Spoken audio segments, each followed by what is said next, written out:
আসসালামু আলাইকুম। আমরা জানি সাধারণভাবে স্থাপিত বিমের উপর যদি ৩টি পয়েন্ট লোড থাকে তাহলে সর্বোচ্চ শিয়ার ফোর্স 3p/2 এবং সর্বোচ্চ বেন্ডিং মোমেন্ট PL/2। আসলে কি এই বিষয়টা আমরা যাচাই করে দেখেছি? চলুন দেখে আসি। আচ্ছা, সাধারণভাবে স্থাপিত বিমের উপর লোড আছে কয়টা? ৩টা পয়েন্ট লোড, অর্থাৎ এখানে সাপোর্ট রয়েছে কয়টা? ২টা, একটা আর এই একটা, ২টা। তাহলে এই 3p লোডকে কয়জন সাপোর্টে নেবে? এই 2জন সাপোর্ট নেবে। তার মানে কি করবে তারা? তারা সমানভাবে এই 3টা লোডকে সমানভাবে ভাগ করে এই সাপোর্ট অর্ধেক নেবে, এই সাপোর্ট অর্ধেক নেবে, যেহেতু এদের মধ্যবর্তী দূরত্ব সমান, L/4, L/4। আচ্ছা, তাহলে চলুন দেখে আসি কী হবে।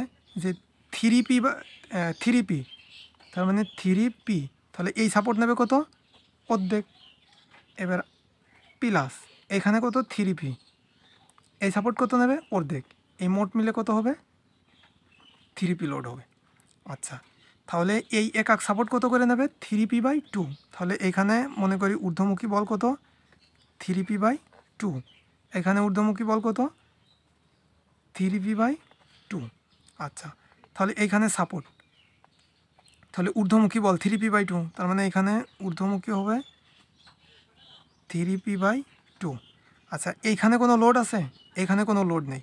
তাহলে আমরা জানি শেয়ার ফোর্স ডায়াগ্রামে আনুভূমিক রেখা লোড শূন্য অবস্থা নির্দেশ করে, তার মানে এখানে কি হবে? আনুভূমিক রেখা। আচ্ছা, 3p/2 তার মানে হচ্ছে 1.5p। আচ্ছা, নিচের দিকে লোড আছে কত? p, তার মানে 1p। 1.5p থেকে 1p যদি বাদ যায় থাকে কত? 0.5p। 0.5p মানে হচ্ছে p/2। আচ্ছা, তাহলে এইখান থেকে এইটুকু, এখানে কোনো লোড আছে না? লোড না থাকলে এসএফটি ডায়াগ্রামে আনুভূমিক রেখা লোড শূন্য অবস্থা নির্দেশ করবে। আচ্ছা, এইটা হচ্ছে নিরপেক্ষ রেখা। তাহলে নিরপেক্ষ নিচের দিকে যাবে কত? 1p। তাহলে এইখান থেকে এইটুকু হচ্ছে 0.5p, এইখান থেকে এইটুক 0.5p, অর্থাৎ p/2। তাহলে 1p নিচের দিকে আসলো। এখান থেকে এইটুকু কোনো লোড নাই, তাহলে আনুভূমিক রেখা।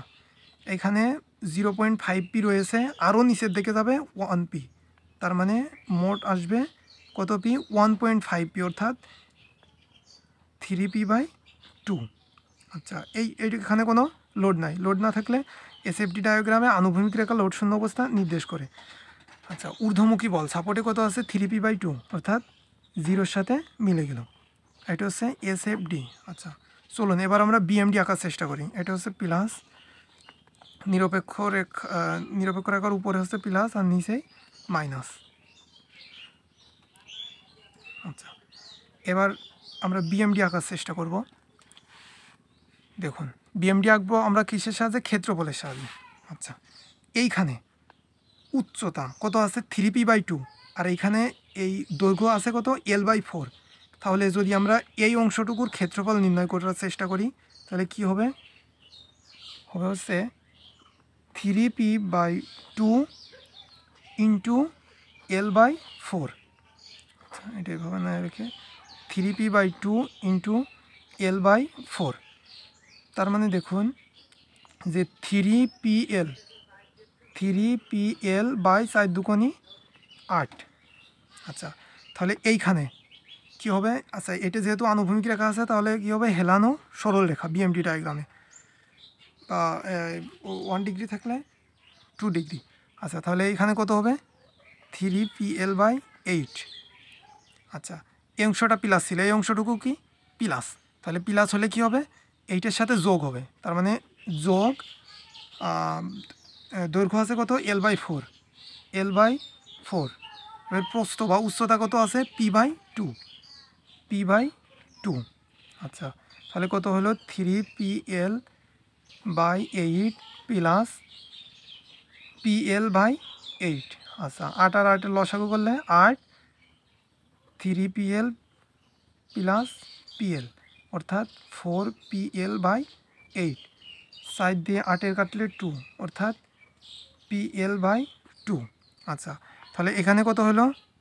এখানে হচ্ছে pl/2। আচ্ছা, এইবার এই অংশটুকু কিসে আছে? মাইনাস আছে। তার মানে PL/2 থেকে মাইনাস হবে। কত মাইনাস হবে? এই P/2 ইন্টু L/4 মাইনাস করলে এখানে আসবে কত? এই 3PL/8 3PL/8। আচ্ছা 3PL/8 থেকে মাইনাস হবে 3P/2 ইন্টু L/4 মাইনাস করলে কত হবে? 0 হবে। আচ্ছা এবার দেখুন যে আমাদের এইখানে এই BMD